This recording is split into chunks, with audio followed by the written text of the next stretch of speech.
ಖ್ಯಾತ news reader ಆತ್ಮಹತ್ಯೆಗೆ ಶರಣಾಗಿದ್ದಾರೆ. ಫ್ಯಾನ್ನ ಸೀಲಿಂಗ್ಗೆ ನೇಣು ಬಿಗಿದುಕೊಂಡು ಸಾವನ್ನಪ್ಪಿದ್ದಾರೆ. ಖ್ಯಾತ ಪತ್ರಕರ್ತೆ ಸಾವಿನ ಸುದ್ದಿ ಕೇಳಿ ಜನ ಶಾಕ್ ಆಗಿದ್ದಾರೆ. ಖ್ಯಾತ ನ್ಯೂಸ್ ರೀಡರ್ ಆತ್ಮಹತ್ಯೆಗೆ ಶರಣಾಗಿರೋದು. ಫ್ಯಾನ್ನ ಸೀಲಿಂಗ್ಗೆ ನೇಣು ಬಿಗಿದುಕೊಂಡು ಸಾವನ್ನಪ್ಪಿದ್ದಾರೆ. ಖ್ಯಾತ ಪತ್ರಕರ್ತೆ ಸಾವಿನ ಸುದ್ದಿಯನ್ನ ಕೇಳಿ ಜನ ಶಾಕ್ ಆಗಿರೋದು. ಫೇಮಸ್ ನಿರೂಪಕಿ ಶ್ವೇತಾ ಓಟರ್ಕರ್ ಸೂಸೈಡ್ ಮಾಡಿಕೊಂಡಿದ್ದಾರೆ. ತೆಲುಗಿನಲ್ಲಿ ಪ್ರಖ್ಯಾತಿ ಪಡೆದಿರುವ ನಿರೂಪಕಿ ಇವರೇ ನೋಡಿ, ಅಲ್ಲಿ ಫೋಟೋದಲ್ಲಿ ನಿಮಗೆ ತೋರಿಸ್ತಾ ಇದ್ದೀವಿ. ತಮ್ಮ ನಿವಾಸದಲ್ಲೇ ನೇಣಿಗೆ ಶರಣಾಗಿದ್ದಾರೆ ಇವರು. ಆಂಕರ್ ಶ್ವೇತಾ ಸಾವಿನ ಸುತ್ತ ಅನುಮಾನದ ಹುತ್ತ ಈಗ ಹುಟ್ಕೊಂಡಿರೋದು. ಶ್ವೇತಾ ಆತ್ಮಹತ್ಯೆಗೆ ಕಾರಣ ಏನು? ಇದು ನಿಜಕ್ಕೂ ಸೂಸೈಡಾ?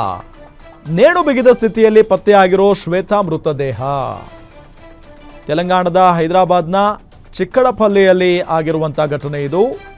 ಸ್ಥಳದಲ್ಲಿ ಯಾವುದೇ ರೀತಿಯಾದ ಡೆತ್ ನೋಟ್ ಕೂಡ ಪತ್ತೆ ಆಗಿಲ್ಲ. ಮೃತದೇಹ ಪೋಸ್ಟ್ ಮಾರ್ಟಂಗೆ ರವಾನಿಸಿ ತನಿಖೆಯನ್ನ ಶುರು ಮಾಡಲಾಗಿದೆ.